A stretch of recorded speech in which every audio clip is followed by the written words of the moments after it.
Now, ladies and gentlemen, we have Mrs. Hellen Opwapo, who is the chairperson of the Orange Democratic Movement in Scandinavia, ODM Kenya, Scandinavia, who is going to comment on the issue of Maggero's funeral. Mrs. Opwapo, welcome to the interview. Thank you.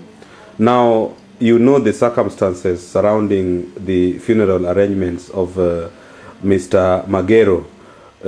What can you say about the whole issue?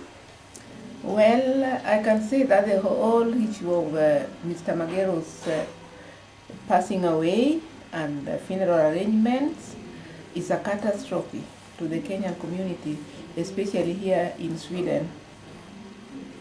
Now, the manner in which the funeral was conducted did not please many Kenyans.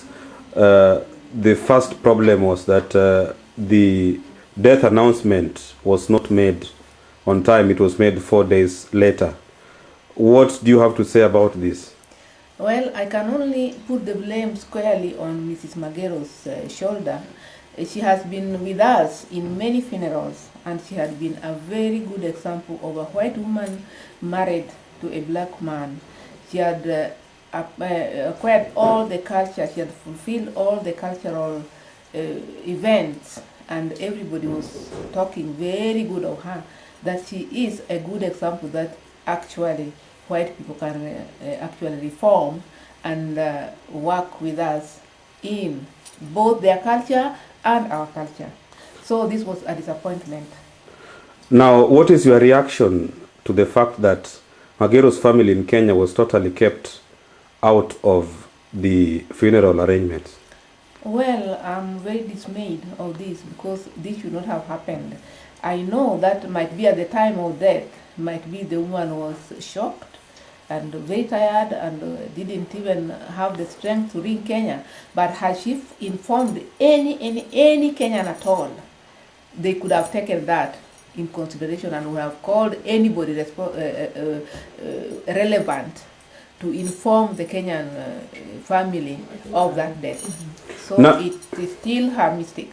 Now, the family defends itself by saying that the wife of Owino, that is Maggero's, the late Maggero's son, spoke at the funeral service and said that she represents the family.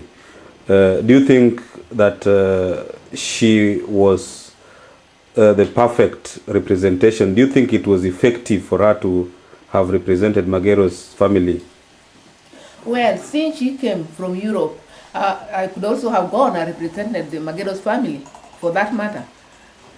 We wanted somebody to come from Kenya. The Kenyan community here and all the African community here were ready to, if we were given time, to at least contribute 6,000 krona, enough to bring somebody from Kenya to represent the family here and back.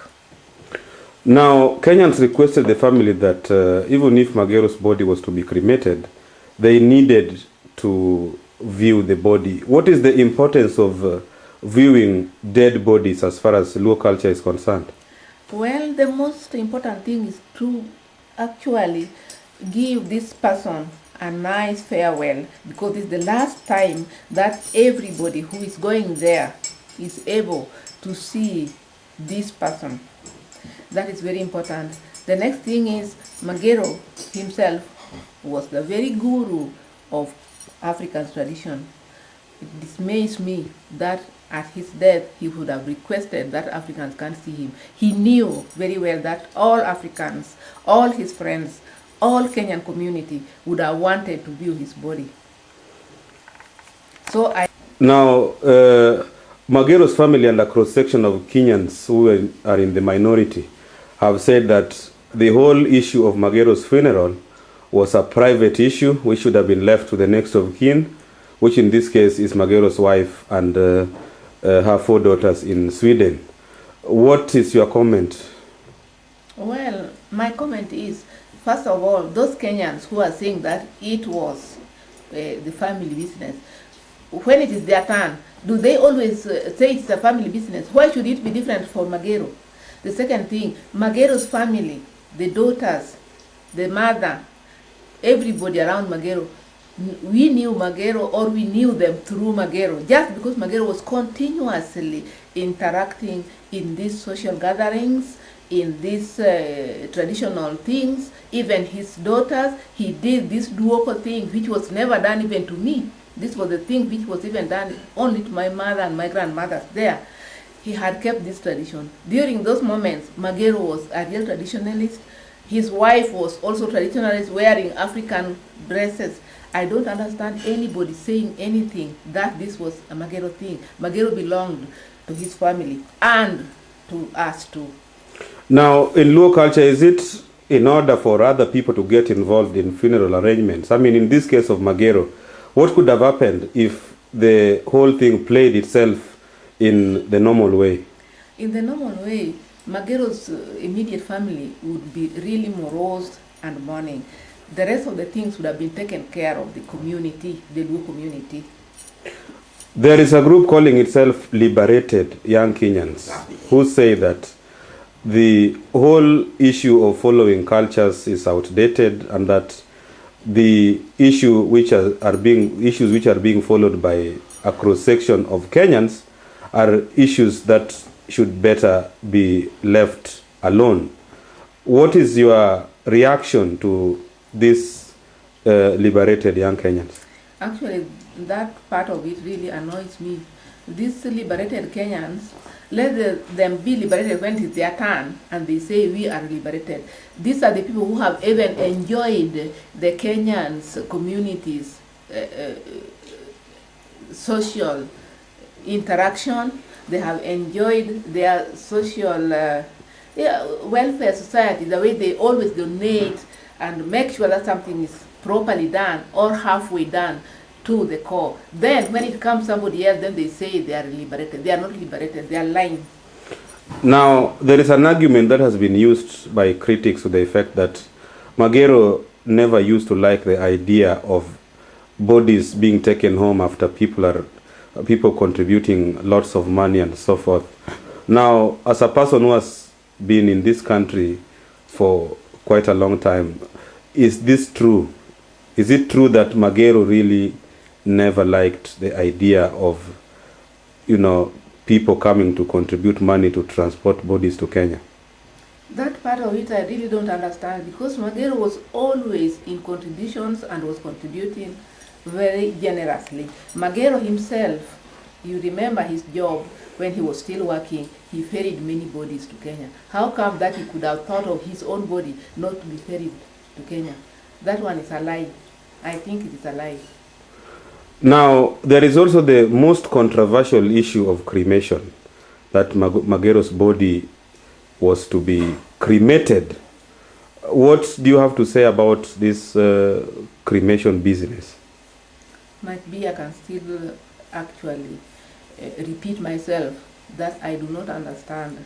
The very guru of the Luo culture cannot have accepted, cannot have even suggested that he be cremated. I don't think he did it. I do not believe that.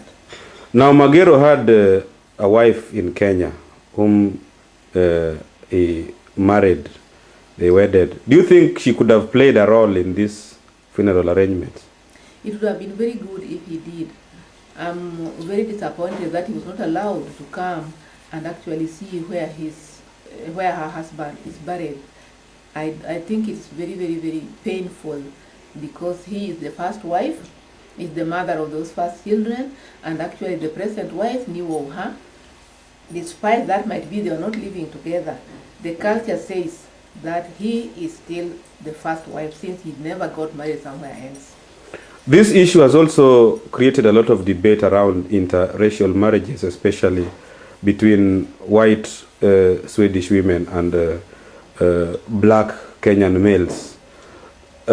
Is there anything you can say in relation to what has happened to Maggero? Well, I can say that it's a very unfortunate thing, because actually we are living here in diaspora, and we know that actually it is actually very normal to interact and intermarry. But seeing such a kind of thing happening, it makes one scared. It makes one think that let the blacks marry blacks, the whites marry themselves, because this question arising would not have been arised if it was the other way around. If the Maggero was the woman and the man was the white man, because it really makes people scared that people who are married to whites are going to be, the spouses are going to do whatever they want, dispose of their bodies in any way they like without respecting their culture. If you were to address the Maggero Swedish family, what would you tell them? I would tell them to think twice. If twice cannot help, let them think thrice, because actually everything, every culture has got a meaning. I know the white people also have their own culture. They also know what their culture means. I don't think Maggero is going to rest very, very happily besides his mother-in-law instead of besides his own mother or his own people. Is there anything else you would like to say on this issue? I cannot say so much because people have said a lot, but I can say that let not our people be cheated. These people, they do whatever they like when they want to do it. This woman has taken us for a ride for a long time, and for her to turn around against us like this is a shame. The Maggero Memorial is being organized on the 3rd of February. Do you think it is in order to organize the service, given that another service had already taken place last Friday? Well, this is the only chance that the Kenyan community, the African community, and the rest of Maggero friends who had not known of his death until very late have got the chance to mourn him in their way. I think it's very much in order. Thank you very much, Mrs. Hellen Opwapo, for having accepted this interview on behalf of Kenya Stockholm blog.